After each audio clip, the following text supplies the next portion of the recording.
สวัสดีครับอาทิตย์ครับครับสวัสดีครับหมอรวยครับFCทุกคนครับผมวันนี้ก็มาตามในทางของหลวงปู่เนาะครับผมหลวงปู่ใหญ่คือว่าแม่นหลวงปู่ใหญ่เรียกคนเขายังไงวันเรียกเพิ่นเขาเนี่ยเพิ่นเขาบ่แม่นเขาอันฮานอยบ่ปกติบ่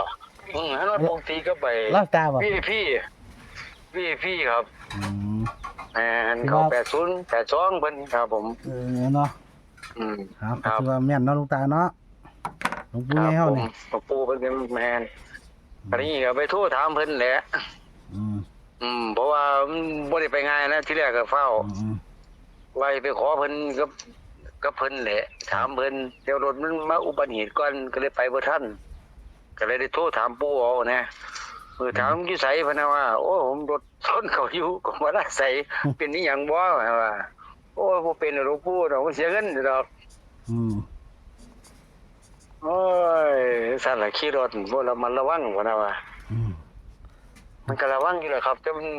คนหลับในมันบ่ได้นอนบ่ยังบ่ขึ้นแล้วว่ามันบ่หลับบ่นอนยังบ่ขึ้นมันคือสิหลับในว่าโอ้ยจังสิว่าได้ดอกปู่ไอ้สิดอกเฮาบ่เป็นผู้ขับเนาะหลวงปู่ว่าตัวใดล่ะครับเดี๋ยวเบิดขึ้นหลวงปู่เพิ่นให้เพิ่นเขียนให้เอานี่เพิ่นว่ามีโชคก็ต้องมีดวงบ่ดีช่วยแล้วก็ต้องมีโชคแล้วมันเอาไปมัน2938มาว่ามึงซื้อเอาเด้อมึงอย่าเสียเงินแล้วมึงต้องเอาขึ้นตัวไว้แล้วว่านะ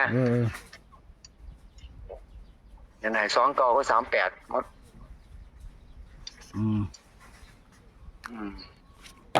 คุณเน้นๆว่าคู่เดียวเนาะ2คู่เนาะ2คู่เลยครับ38ก็เป็น88ตัวแม่น88นะครับ29 26ก็นั่นแหละหลวงปู่แม่นเท่านั้นแหละของเราบ่หลาย26 29พอเลขปู่นี่มักกันแปลงจังหน่อยเด้อ9มาเป็น6 9มาเป็น6 3มาเป็น8ครับเรียกหลวงปู่ใหญ่เนี่ยมักแปลงครับครับผมแล้วก็บอกว่าเอาอย่าเอาไปโชคไปใช้ซื้อเอาเสียเงินแล้วมันก็ต้องได้ขึ้นแล้วมื้อนี้ว่าอย่างสั่นเลยติเอาขอโชคดีน้องปู่เด้อนะครับสำหรับในทางครับผมน้อยเล่าเนาะเป็นน้อยไปเล่าเนาะมื้อนี้เนาะครับด่วนๆด้วยเก่าเด้อแล้วว่าแล้วบอกว่าลงให้เราเร็วเด้อว่า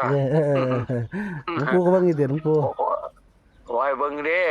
เอาสั่นเนาะครับโชคดีน้องปู่เด้อนะครับพี่น้อง FC นะครับเลขหลายตัว29กับ38ทั้งนั้นนะครับแต่มาเลือกกับแปลงน้ำแน่เป็น26เป็น8เด้อนะครับเพราะว่าลูกมักแปลงน้อยเลขปู่เอาขอบคุณอาทิตย์เดินทางปลอดภัยครับสวัสดีครับครับสวัสดีครับด่วนจังหน่อยเด้อพี่น้องเนาะเพราะว่าด่วนบ่ได้นะครับเฝ้านำเวลาเนาะให้โชคกันครับสวัสดีครับ